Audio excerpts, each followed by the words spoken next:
So Ed, thank you for your willingness to sit with me today and for this interview. Um, you're a longtime political activist, but at heart I would say you're a spiritual warrior.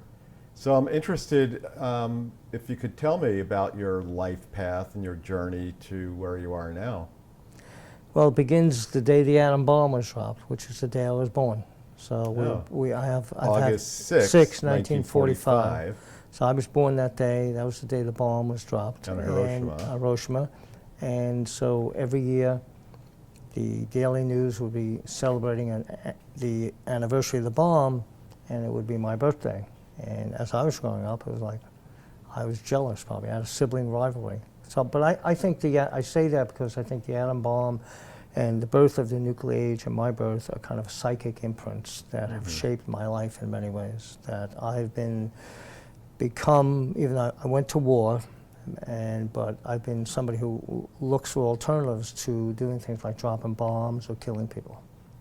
And I've spent most of my life working as a peace activist Yeah. in one form or another. Uh-huh. So in the early part of your life, you were fated to become a priest. Right, I was born in 45 and grew up in the McCarthy period, an Irish Catholic Democratic family in Staten Island, and in 1963 I entered the Paulist Fathers and was trained for 2 years in Baltimore College and worked in the inner city program under kind of a Saul Alinsky kind of community organizing. Then I spent my third year living in the woods in silence for a year, Oh. meditation, prayer, As no part of academic the work, training. part of the training, and where you clarify whether you really want to become a priest. Oh. And at the end of that, I chose to leave and left my draft affirmant behind in the woods, and had read a lot of French literature and existentialism, and decided to affect my fate. I joined the army and became an intelligence agent. Went to a Vietnamese language school for 8 months, 8 hours a day, and then I went off to Vietnam and did intelligence work in Vietnam. And then when I came back, I was one of the early organizers of the Vietnam Veterans Against the War. Uh-huh. That's quite a interesting journey. So I want to get back to that in just a little bit, but first, I'd like to ask you, what motivates you to do what you do? To what I do today? Yeah. I think the basic is my family, growing up in an Irish family, a Catholic family, and the social gospel, I would say. I think underlying all my work is that sense that what we're here for is to serve God, serve other people, serve the universe, and the Sermon on the Mount, that you're the peacemakers and feed the hungry, do things like that. So what I've done, I would say, as I evolved, was to learn the business of implementing values, and that's what's taken me to where I am today. But the underlying principles are spiritual. The balance of my own spiritual development through social action and being married to the woman that I'm married to, Lynn, and family, and learning feminism, learning how to be involved and adjust and try to keep those values clear. Mm-hmm. So you may have left the seminary behind, but there's still, perhaps not that particular religion, but there's something that informs you, a connection to a deeper. That's the greater real whole. issue here. That I say I had a vocation to the seminary, not to the priesthood. Mm-hmm. And when I went to the seminary, I learned how to learn. I clarified my values, and still had to learn more. But the mission that I had in going into the seminary was to serve, to help other human beings, help our community. And what I recognized when I was in my novitiate, in reflecting that, I didn't need a Roman collar to do that, but I was much more interested in the social and economic justice mission than I was in actually the sacramental or saying Mass, things like that. Right. So I've kept those values, and as I look back 40 to 50 years later, even though I didn't recognize it at the time, when I went into the seminary, what I wanted to do is what I'm doing today. Right. And I feel like there's a continuity there. Mm-hmm. And service. Right, and service and inner growth, not just action, service and action. But I think the balance between the inner growth spiritually and what you can learn by serving other people. And there's a constant loop going on between my own personal development, spiritual development, and the development and service in the community. Oh, that's so important. And in a little while, a little later, I'll ask you a question tied into that Okay. too. That's tied in with activism too. Right. That I think is a very important question. So we'll get Right. there in a little bit. So I want to ask a couple other personal questions. What do you consider to be the themes, or some of the themes, that inform and drive you? When I was in the seminary, I learned about something called the worker priest movement, which was right after World War II. Catholic priests worked as longshoremen, they drove taxis, they did things like that. Instead of being in a hierarchical position with their parishioners or the people, they walked alongside them, and Wearing their collar? No, they didn't wear their collar. They actually worked as longshoremen, and they earned their living as longshoremen. Wow. They dressed, quote, as civilians, and they did that. And they lived the same life that other people lived, and they brought their spirituality and all to them. Yeah.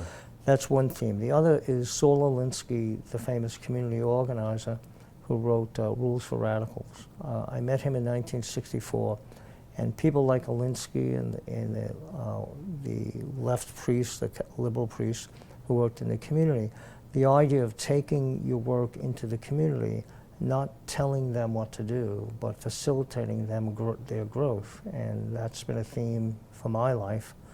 And then I would say nonviolence, and Gandhi, Dorothy Day, people like that, where you try to organize around people in a way that you're facilitating their growth. And there's a guy named Gene Sharp wrote a book called The Politics of Nonviolent Action, and he talked about why people obey, how you organize, 198 different ways people have done things through history. And I think so that's, my first graduate school was history, and the history of social change and revolution, and then I went to public administration because I wanted to learn how you actually don't just win an election or a revolution, but how do you actually implement the values? And I learned those skills. So the theme of implementation is as important to me as the philosophy or the values. How do you make them real for people rather than just do something intellectually? So the worker priest piece, the last thing I'd say is the worker priest is, rather than go and tell people how to live their life, but to live with them and facilitate their development. And then the other one is Paulo Freire, wrote a book called The Pedagogy of the Oppressed, the Brazilian educator. He talked about dialogic education, and that's crucial to everything I do in my life. To be in a conversation today, I'm learning by the questions that you ask as much as anybody else looking at this video. And by that dialogue, we all begin to grow and improve. Yeah, that's beautiful. And just, talking about the priesthood, working with the people, if you call it, but just doing that work is just. And then communication, writing. I do a lot of writing, and to do that. And I'm blessed to have the opportunity to sit here with you, because it's a chance for us to talk, but also, if there's any value to the things I believe in, then they need to be tested by other people hearing them and seeing, well, that's a good idea, that's a bad idea, or whatever, like to put that out. Yeah. So it sounds like there's been numerous people along your own life journey, that have been influences on you. So I'm curious if you'd want to just mention some of the people who've been influences on you. Well, I've mentioned some people in their books. Some of the priests, my parents, certainly my mother died before I was 7, but one of my most significant memories of her is some black nuns coming to Staten Island and asking for money to help the poor. And these women were not Catholics. So I grew up in a Catholic family who, supported non-Catholics who were doing good work and believed in that ecumenism, and that these were black women in a white neighborhood, and those values. And my father the same way. My father worked for the city, there were splits between Irish and Italian. My father hired many Italians. My father played golf with Joe Louis and other black golfers. I was brought into a family that believed in interracial justice, that believed in service. So certainly my family is certainly a big influence. I mentioned Saul Alinsky. There's a woman in San Diego, Ann Dozier, who taught Lynn, my wife, in grad school, and had founded an agency that I directed. And she talked about the importance of the director of an organization, that the organization takes on the psychological profile of the director. Mm-hmm. And if you don't do the inner work, then it's pretty hard to do the outer work in a good way. There's a group that Lynn and I were involved in called the Pathwork. And the Pathwork talked about doing the real work, inner work, spiritually on yourself, and then being able to be clear on what you do. So that would be one. Another, and more closely to me as a friend, a man named Richard Leifer, who was a professor at RPI and was in a men's group with me for 20 years, who died a couple of years ago. Yeah. Richard taught business and was my next door neighbor. And for 20 years we sat on either his porch or my porch, and we talked about innovation, and we talked about what he was doing with corporations, what I was doing with communities, and we played off each other in that sense of community. We were in a men's group, and the men's group is really crucial to my growth. I've been doing men's groups for 40 years, mm-hmm. starting with doing Vietnam veterans groups and in San Diego, and having men who will talk about themselves, their feelings, their thoughts, is really essential to me to do that. Right, and as we know, men are, that's not something that's cultivated in men in our culture, most cultures around the world. So, right. For men, it's a learned skill for men to do that. And I think the other thing is really, if we're talking about really profound influence, is Lynn. That mm-hmm. Lynn's influence on my wife, because that men learning from women. Mm-hmm. I met Lynn on Staten Island in preparation. We got arrested at the White House in 1971, and it was that partnership of peace. And we fell in love, we married, we have 2 children, and over the past 42 years, I've grown through mm-hmm. that relationship. And without that, without mm-hmm. Lynn, you know, none of this would be true. Yeah. Because you need that dialogue, you need that relationship. Uh-huh. And there are other women in my life that are the same thing. It's like you learn from them. And if you're not listening to women, you know, you can't just be listening to men. If I'd been in the seminary, I would be and got ordained, it'd be all male. But I wouldn't have learned anywhere near what I've learned by being with women. Yeah, so it sounds like one of the lessons that you truly picked up in your life throughout everything you've done is being integrated. That you didn't throw the seminary away and then just become someone else, that you carry that with you in your work and in everything you did. And I think it'd be fair to say what I've done is I've added to mm-hmm. my life. Yeah. So I was born and raised Irish Catholic. I've added Buddhism, I've added psychology, the pathwork, I've added feminism, I've added Hinduism, I've added what I learned in Vietnam from the Vietnamese, I've added that, and I keep adding, and I mm-hmm. think that's like blossoming and fulfilling, rather than shifting from one thing to the next. Keep evolving. Right. Yeah. So let's go back to this conversation about Vietnam. First, you said you went from the seminary, left your draft deferment behind in the woods, and joined the Army. Served in intelligence work. Right. So that must have been quite an abrupt transition, and I don't know if it seemed shocking or you just kind of went with the flow.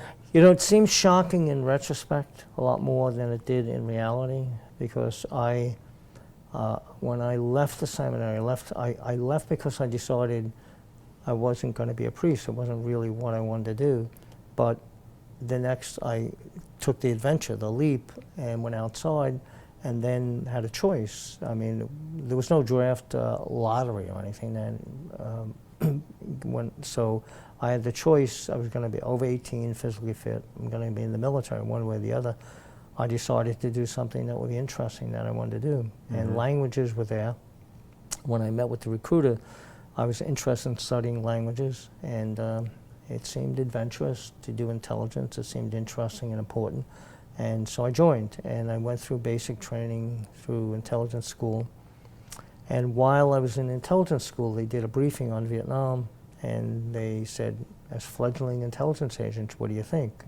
And I said, well, if you're saying the values are economic development, support an ally, and defeat communism, then pull out the military and send in the Peace Corps. Mm-hmm. And most everybody else stepped back to see how much trouble I was going to be in. And I wound up, the instructor asked me to explain, and I explained it, that you can't build democracy with guns, and went on. An apt lesson. An apt lesson, true. right? And then he said, I can't agree with Murphy, I'm not going to agree with Murphy's conclusion here, but he just showed you what an intelligence agent is, that you do that analysis. And my orders got changed. I got sent to Vietnamese language school. I spent 8 months, 8 hours a day, learning to speak Vietnamese. Mm-hmm. And I went to Vietnam. And with ethical training, moral training, intelligence and research training, and then communication skills, I learned a lot in Vietnam, and came back and began doing anti-war work when I came back. And how long were you stationed in Vietnam for? I was in the mountains for a year in Vietnam. Uh-huh. I've been back many times, but, Yeah. but I spent a year in the war, and then I spent 8 months in Washington, D.C., doing intelligence there. Yeah, and then a number of years later, there was a program called the Phoenix Program, which you helped bring to light, outed, so to speak.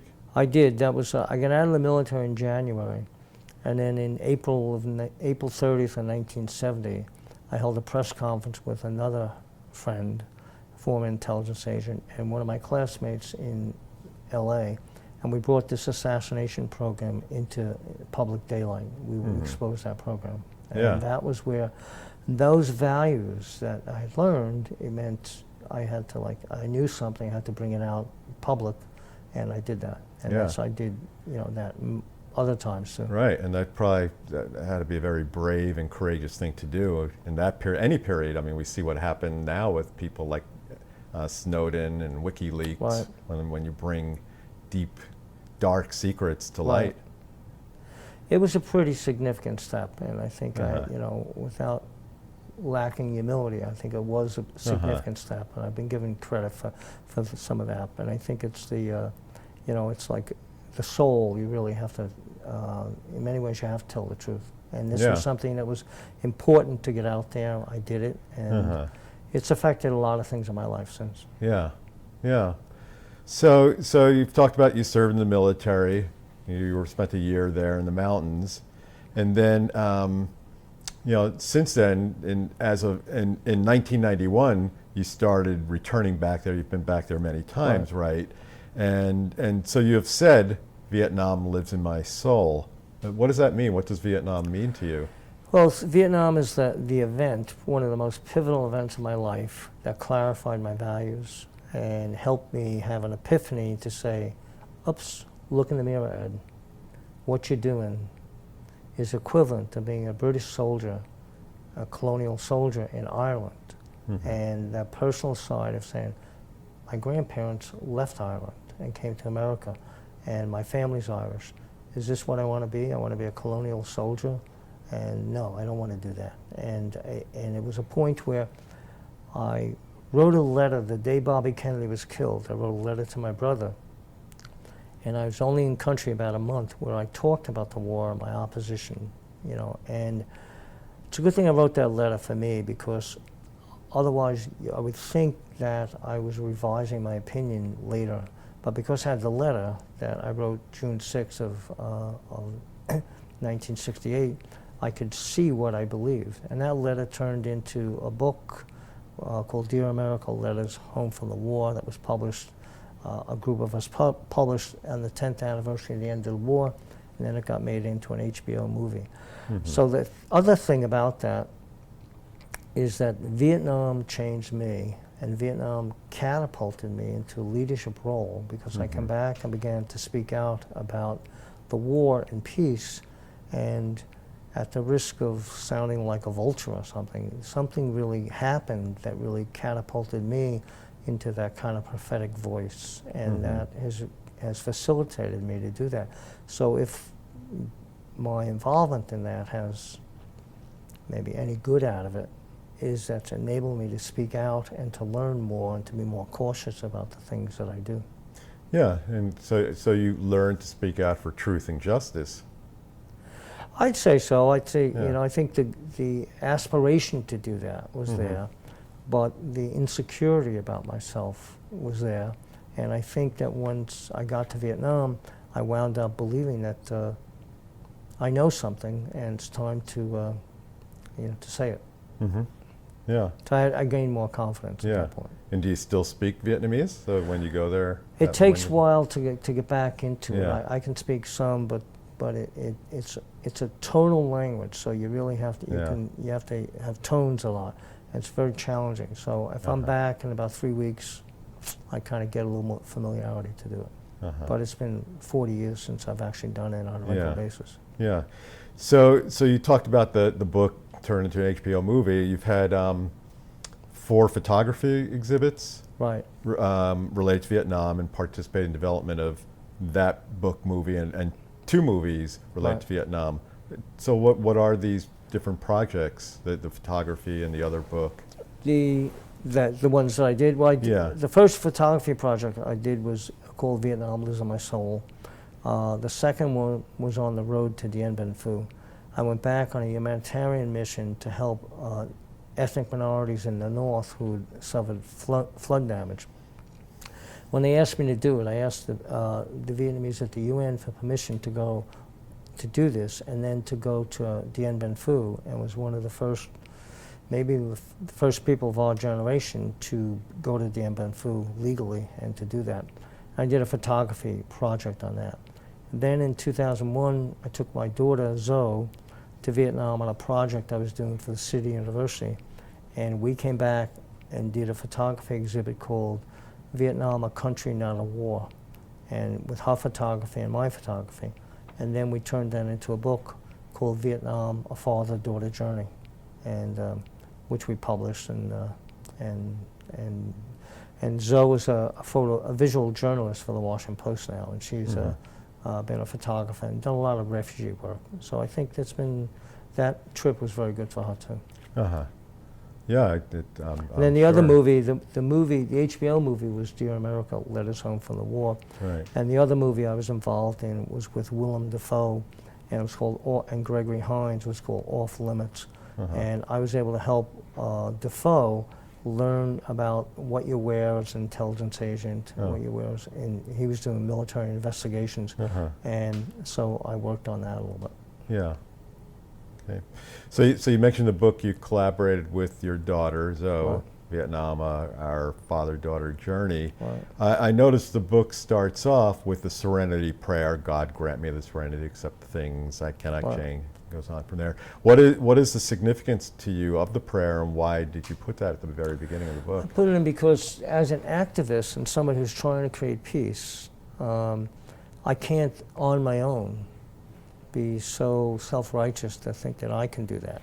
And there are things that I can do to be helpful, but to look at the inner soul, I need to understand that there are some things I can change and some things I can't. And I have to know the difference, and I have to be able to contribute.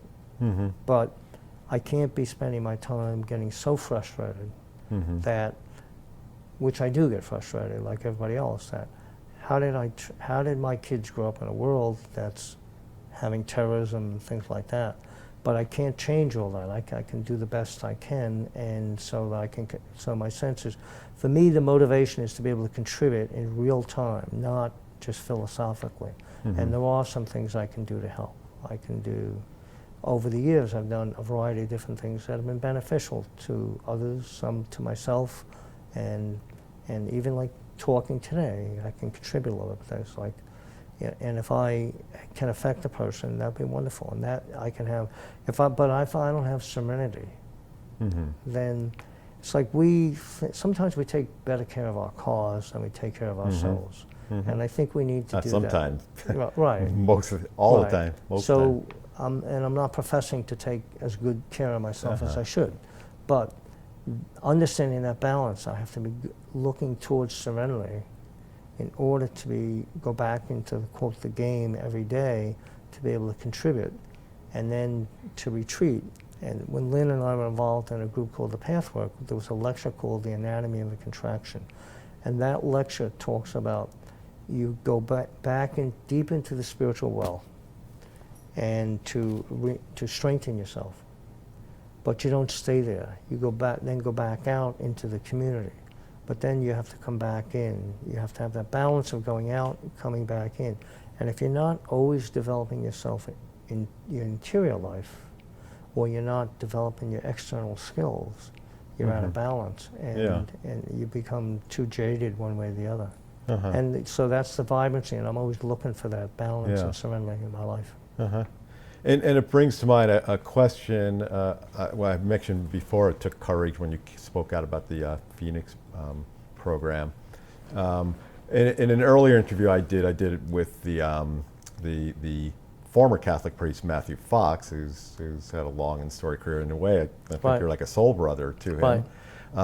And he talked about, we talked about in our interview, he said that courage is the first sign of spirituality. So I thought that was, a really great way to explain what is spirituality. Well, let me, if I can, then play off that for a minute, because Matthew Fox is one of my heroes.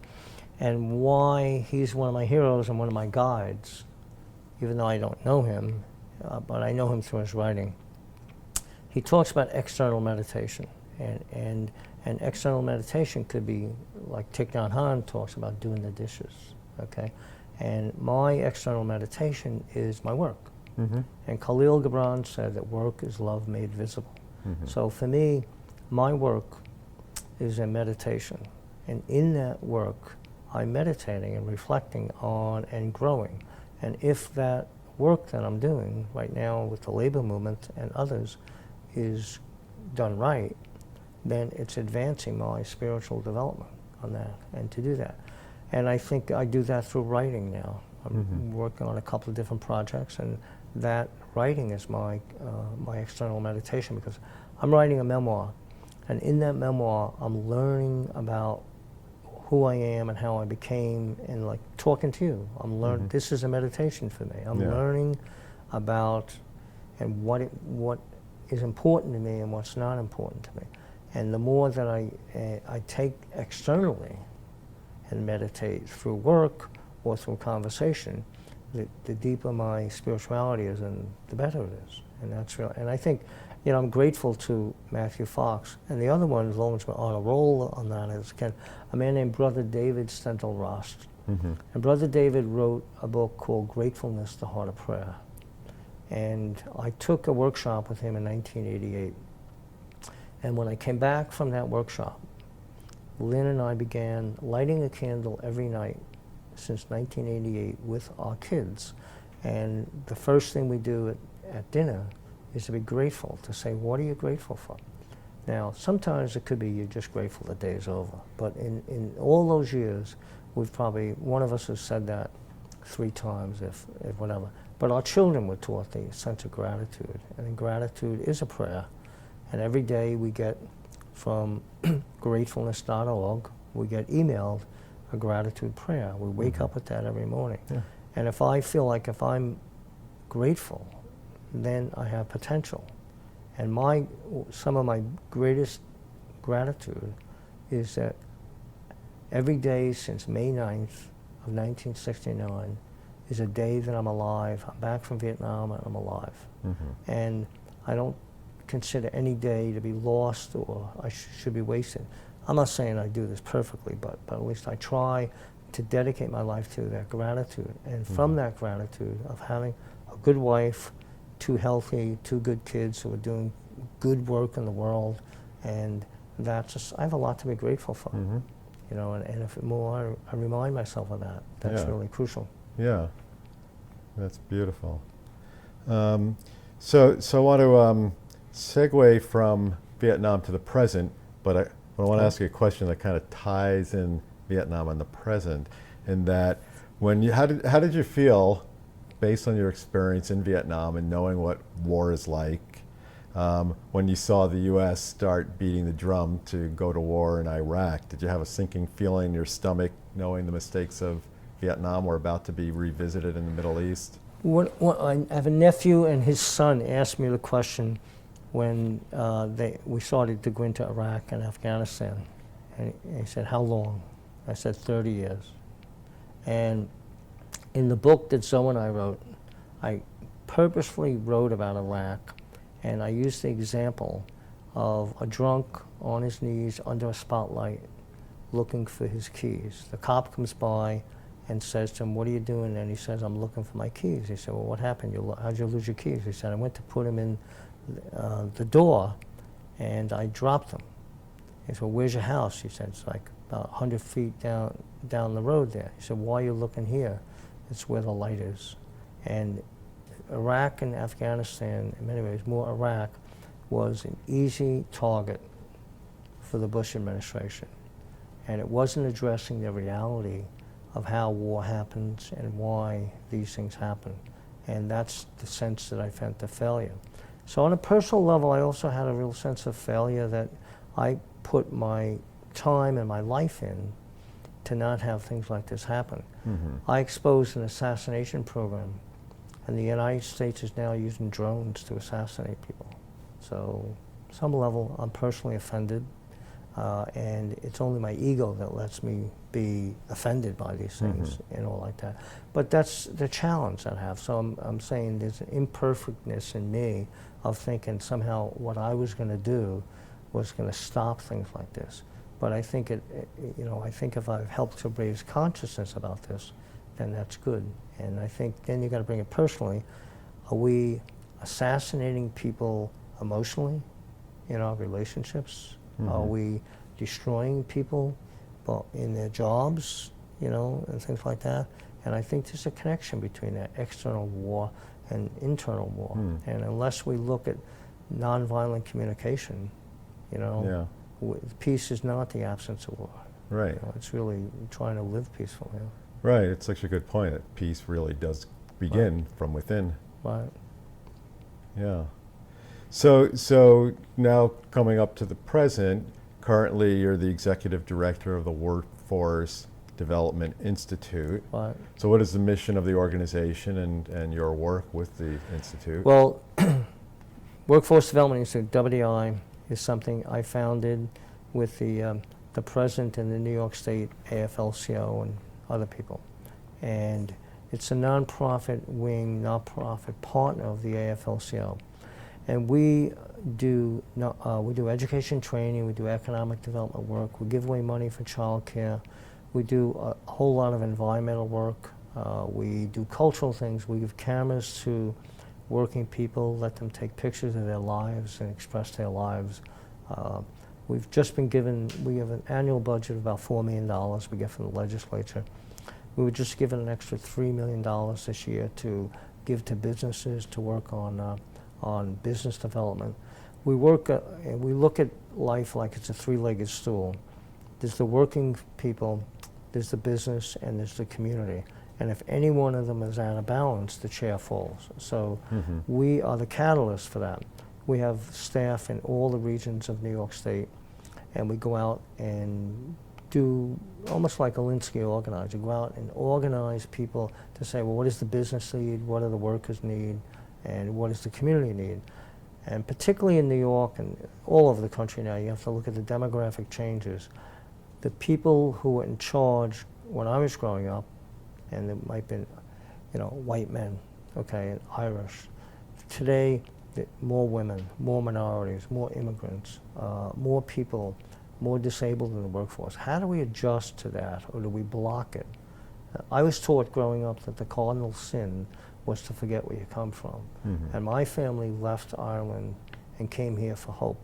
And if I'm not helping immigrants facilitate their movement into America and into the into the workforce and into solid community life, or if I'm not assisting women to become leaders in their community, and we publish a working women's calendar every year, and we try to highlight things like that. We do things with Hispanics and immigrants.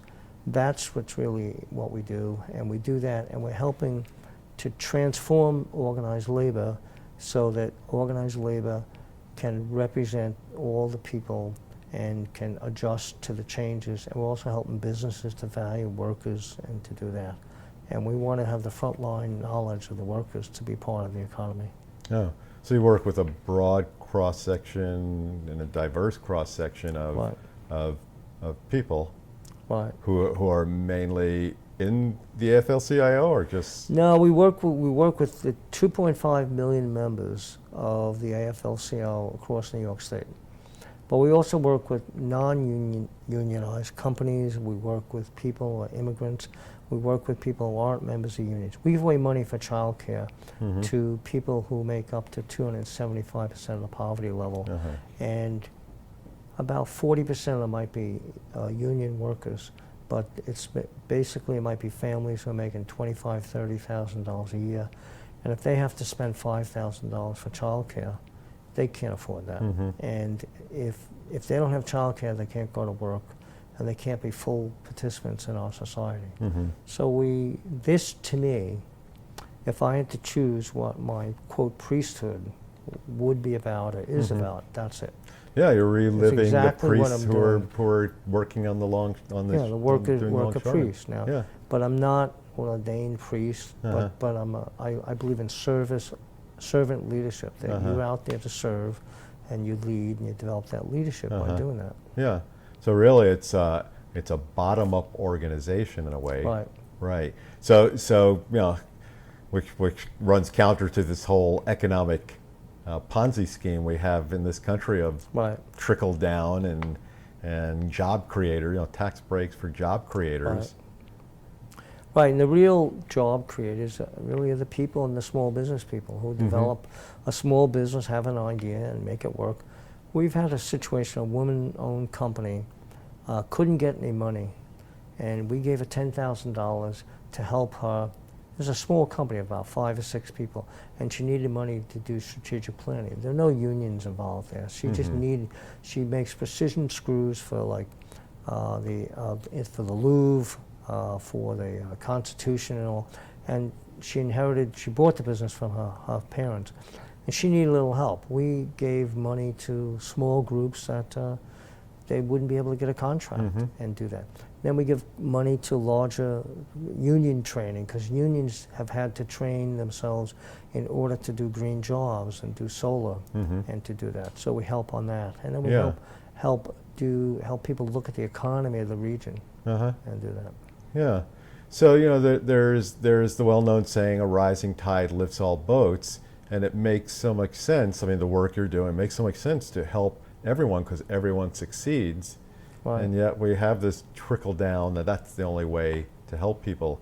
So one issue getting a lot of attention these days, you hear it on a lot of, even the politicians are speaking it up, is income inequality. There's a bestseller by the French economist Thomas Piketty, Capital in the 21st Century, which he calls the defining issue of our time.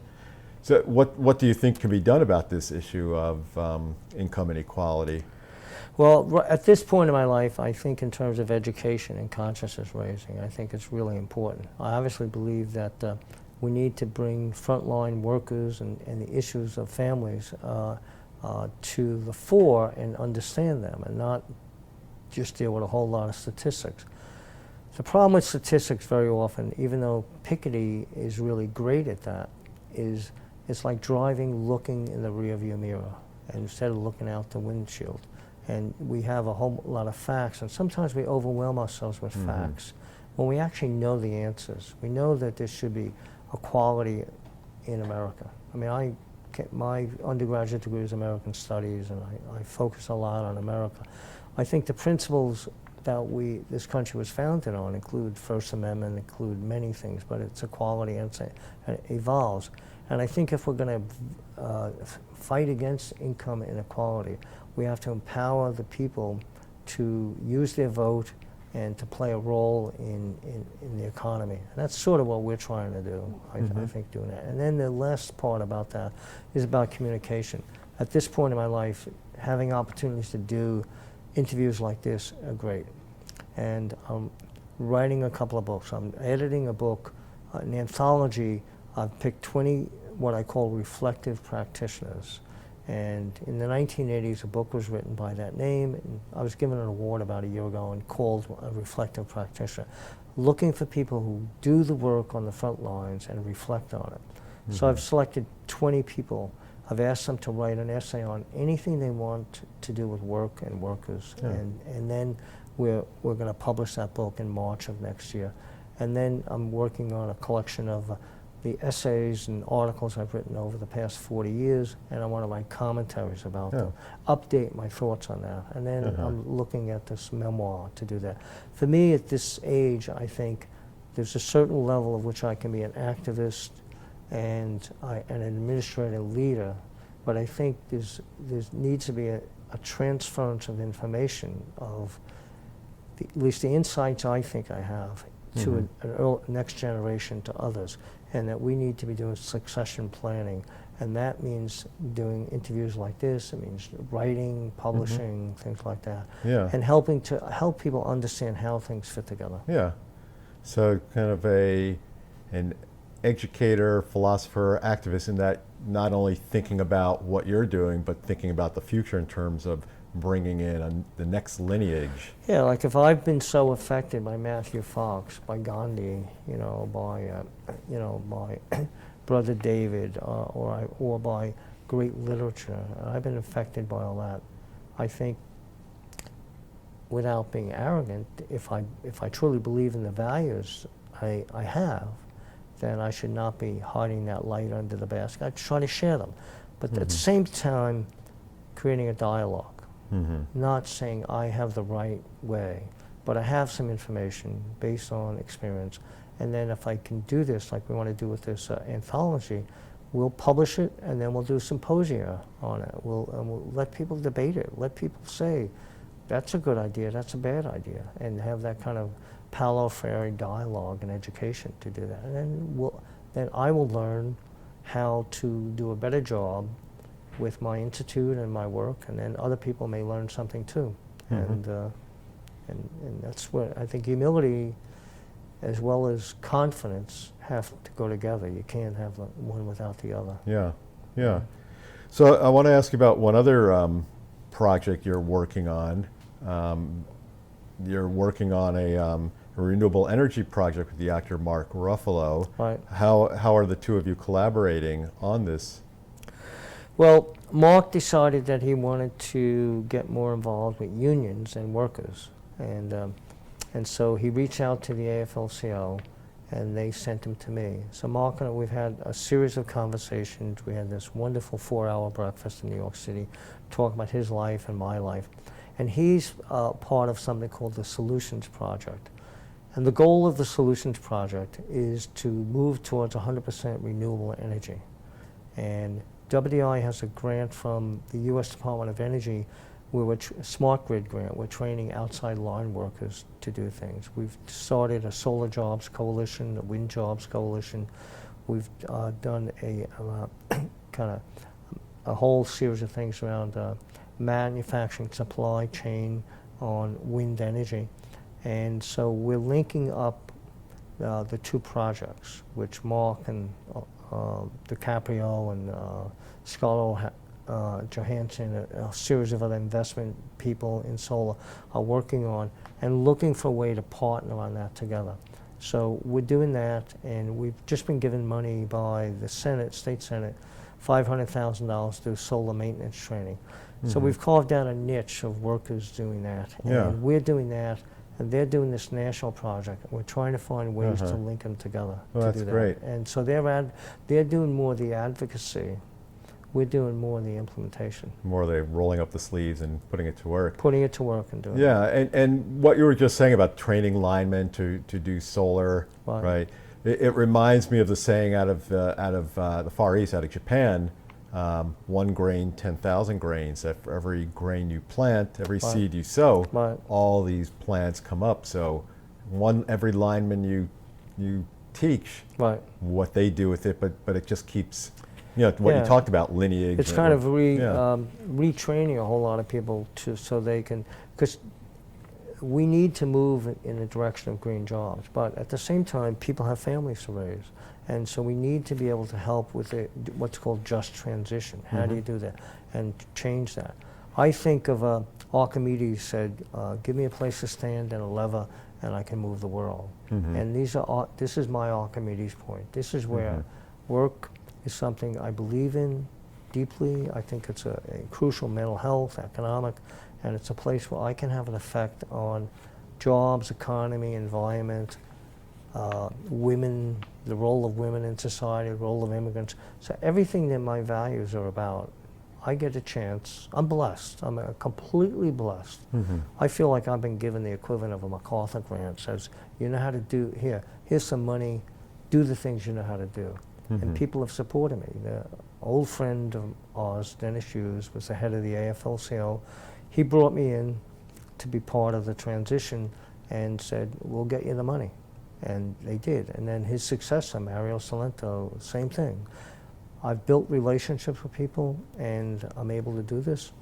I can't think of anything more I want to do with my life. And I've got a family that's doing well and all, and again, bring it back to the spiritual side, which is really what this interview is about. It's about that. That work is spiritually refreshing to me. Yeah, yeah. And it's like the whole thing about when you get on the airplane, put the oxygen mask on yourself first, and then you can help other people. And this has been something that, for me, has enabled me to earn a living, to be creative, and allow for my spiritual growth. And it's just like, I'm happy with this. And then it's just like, now I'm getting to write about it. That's very inspiring, Ed, and you're a great role model for many. So I want to come back to a question that I said I would come to a little later, because when it was the right time. And so I want to ask this and ask you some big picture questions, so to speak. So this question is because it's really about the theme you've been talking about and how you live your life. In the world of, for those interested in transformation, creating a better world, there seems to be two camps, and sometimes there's a schism between the two. There's people interested in personal transformation and spirituality, enlightenment, and then those interested in social transformation and justice and sustainability. And as I said, oftentimes there's a schism where the personal transformation people will look at people interested in social transformation and say you can't change the world without changing yourself. Peace comes from within. And then the people interested in social transformation will feel, the people interested in personal transformation are self-absorbed or just navel gazers. How do you think these two, so here my question is, how do you think these two sides can be reconciled and integrated? Well, I'm going to go back to Lynn and I in our spiritual development and training. There's the group that we spend a lot of time with talked about the law of self-responsibility, okay? And for me, I have to take responsibility for myself. So those two forces, you've got, let's say, the monk or the meditator or the self-development person and the political activist, right, are there. Those forces are there. And those forces are there within me. So the question is, how do I take responsibility for those forces? And that's sort of what we're talking about, is I use the language called the worker priest, the servant leader, the reflective practitioner, to do that. That's what I can take responsibility for myself, and in my life, I'm trying to harmonize those two forces. You have to be really careful about telling somebody else about how they should live their life. But I believe that there's room to do both. But I don't believe you can be a strong political and social economic justice activist without doing the inner work. And I think if you do the inner work, there's a certain point where you either bring it back out or you become almost selfish in a sense of that. And that's what a bodhisattva is, is somebody who could go beyond, but they're willing to help other people to do that. And I think that without glamorizing any of us, but I think that's really the challenge for us. That is, how do you balance that? And I think if I could lecture people, you should do this or that, but the person I have to look in the mirror. And I basically have spent my life looking in the mirror. And I've found fault many times in this, and I found beauty in there. One of my leaders, great leaders, Dorothy Day, founded the Catholic Worker. I literally sat at her feet one day at the place where my novitiate was, and later Lynn and I were married. And somebody asked her, how do you work with drunks? How do you work with all these people? And how do you stand it? And she said, you know, everybody has trouble giving things up. She said, I've given up many things in my life. I've given up men. I've given up money. I've given up new clothes. I've given up this. I've given up smoking. But there's one thing I've never been able to give up. And we all sat there waiting for this big thing. And she said it was my morning coffee. But she equated the challenge of giving anything up with the challenge of giving big things up. And that, you know, again in the Bible about take the speck out of your own eye before you tell everybody else how to do that. And that's, you know, that's a hard balance for us. It's a hard balance for me. Yeah. Yeah, it's pretty much when we talk about people walking their talk. Yeah, right. Yeah. Right. And so since you mentioned political leaders, and we're talking about transformation, do you think we can expect anything from our political leaders in terms of transformative change?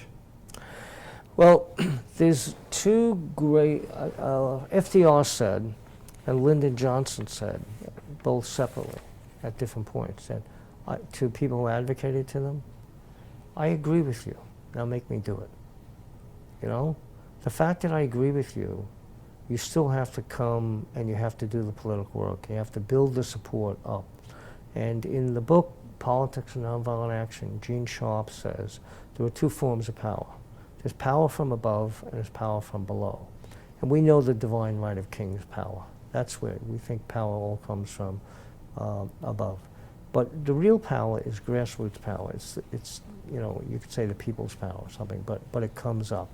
And the more that, if you want your political leaders to do something, you have to create the environment for them to do it. If WDI is doing anything, we're creating the environment for political leaders to do good things and for other people to do it. Now, it's important for me to lead by example. I have to take care of my own psychology, as I mentioned, Andoja said. I have to take care of my own spirituality. But I have to make sure that the succession planning and that people around are affecting legislators, governors, Congress people like that. And that's where I dedicated my life to do, because when I came back from Vietnam, I did American Studies. And then I studied the history of social change and revolution. And I noticed that revolutions are won, or elections are won, and then they're lost. Then they're lost. And implementation is really important. So I decided, rather than to be the person who was always advocating for that, I wanted to be there who, assuming people are going to do that, I can help implement. And I think that's important. Okay, so that's what I was going to ask you when you said revolutions are won and lost, or election, or right. So that's what you mean, like it's obviously the implementation. Yeah, in the Cuban Revolution, you know, they won. But then the supplies were brought in and rotted on the docks because the technocrats, or the people who needed to move it, weren't there. And so you need people who can help make that happen. And I think that you have to think about, there was an example recently where people won a bunch of money through legislation for solar and green, but it went to an agency that didn't know how to work with consumers. So I think you have to be working towards your point that you want to win, but also be able to work past that point to how you're going to implement it. And sometimes that has to be done before you win. You have to prepare for victory. So I speak of like programming for failure or programming for victory. And programming for victory means not just that you're going to win on a certain day, but you're not going to lose it the day after or a year after. And you're going to put the structures in place to do that. And that's the same thing as spiritually, you know. We have to prepare ourselves to face new challenges. If you're 20 years of age and you feel like you're spiritually developed, you're facing new challenges at 30 and 40 and 50. And I think that's really, we have to feed ourselves on that. Yeah, level. yeah. So a lot of people look at what's going on. A lot of people who are sensitive and empathic, and they look at what's going on in the world and the various crises, and they feel pessimism and despair. What do you think an individual can do, or how can we be more hopeful? Well, I'm hopeful. Let me put it that way. You know, I think if you tell the truth to yourself, you're going to be hopeful. I think the idea of gratitude is that, you know, I think waking up every day, and you know, it sounds like Hallmark, but you know, count your blessings, you know, and look at what you have. You know, we live in this country, in a world where we have things that people only dream of. Lynn, Zoe, and I visited our son Jack, who did Peace Corps work in Africa, in Lesotho. He was in the fourth world. He had no electricity. The people had nothing, you know? Yet they had some hope because things were moving. We have things that are here, and I think we need to, I think keeping hope alive isn't just a slogan. It's actually just telling the truth, that we're sitting in a house that's safe, you know? We have heat and air conditioning, you know, we have food, and recognizing that and building this plateau, building off that plateau, to me, is doing the inner work and recognizing that. And we have problems. We all have health problems. We have relationship problems. We have this and that. But we have things. And if we tell the truth, you know, Gandhi talked about truth, the power of truth, you know? And I think we need to tell ourselves the truth and understand that we have cause and we have things like that, and we live in a democracy and we have a First Amendment right, okay? I'm not saying it's perfect. The democracy in America is an evolving, living force, but we have some things that people don't have, and you know, we need to learn from our immigrants, we need to learn from other countries. So I think you know, maybe it seems facile to say tell the truth, but know the truth. Know that we have this, and then, you know, and we all get depressed about something, or we get frustrated with things. You know, I was talking about my frustrations, but that at my age, I didn't change the world, so my kids don't have to face these challenges. Well, it's a little arrogant, but I think it's a matter of understanding the truth. I think that for all the bad that we talk about in the world, people are having babies, people are raising kids, you know, people are volunteering in Little League, people are doing the kind of work that you're doing as a volunteer. There are people doing these things, and whether it comes from Democrats or Republicans, George Bush, the elder, talked about 1,000 points of light. There are people volunteering, and the world continues to be based on the cooperation. If people don't cooperate, the leaders fall apart. We saw that in the Arab Spring. There's a reaction against it. But people are cooperating every day to, you know, when Hurricane Sandy happened, we gave cameras to workers and had them take pictures of the work that they were doing, the volunteer work that they were doing. People came for 9/11 and volunteered. People came in Sandy and volunteered. People came in all these things. And people visit each other when they're in the hospital. You know, maybe we don't tell enough that story and honor ourselves. And, you know, I think it's important to, you know, to tell the truth about that. Yeah. And the last question, you know, kind of tied in with, you know, people who may feel despair, but there are so many people like yourself who are doing good work, who feel they can make a difference. So what would you say are some of the people that we can look to for inspiration? Well, I look to Obama. I definitely look to Obama if we're talking on a national level. Or, national, local, yeah, any right. level. And I think that, you know, I look to spiritual leaders, you know. I look to the Dalai Lama. I look to Thich Nhat Hanh. I look to Brother David on that, right? I look to Thomas Piketty doing it. It's very interesting that he's doing this. He wrote this book on the economy, but he's not choosing a political platform for it. He's insulating himself from that because he's talking about some important issues. I think there are good writers out there. I think novelists and artists and people who are like celebrating life and dance, you know. There was a book I read years ago called The Ultimate Athlete, and about spirituality and psychic side of sports. And at the end of it, the author wrote that the dancer may not be the ultimate athlete, but the ultimate athlete is a dancer. And we need to learn to dance. Zorba the Greek, you know, talked about, teach us to dance. We have to be able to be in relationship and to dance and do that. I think, and when somebody has an idea, they want to be a dancer or a musician or an author or something like that, I think we got to look at the value of those people to our society. They keep a vibrant, or somebody who's nursing their kid, or somebody who's, you know, feeding the elderly and stuff like that. I think I want to celebrate those people. You know, I'd like to be acknowledged as one of them, but I don't want to be acknowledged as more than them. You know, I would like to see us looking around us. It scares the daylights out of me about despair. Mm-hmm. You know, is that people give up, mm-hmm.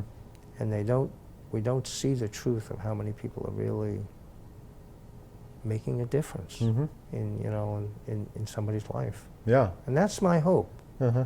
And if you know, at some level, I'm thinking, if Lynn and I have turned out two good kids who are helping, then we've accomplished something. Mm-hmm.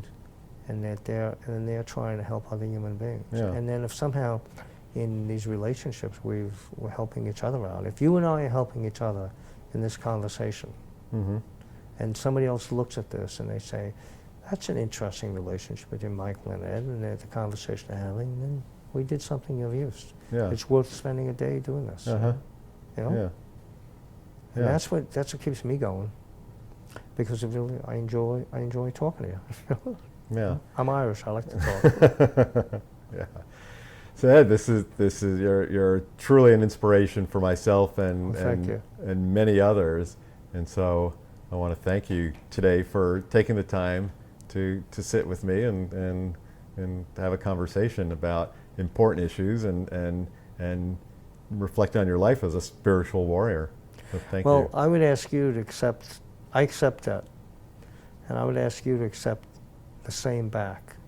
That these interviews are very important. Oh, thank you. I'm inspired by them, and when you invited me to do this, I wanted to do it because you asked questions that aren't about you. You're asking questions to facilitate the person, Mm-hmm. and I think that your team is great to Yeah. do this, and I think it's important. I think it's not so much just everybody being on NBC or CBS. You know, it's about, in our world, it's changing, and moments like this are really important. So Yeah. thank you. Thank you, Ed. I It's appreciate been a it. pleasure.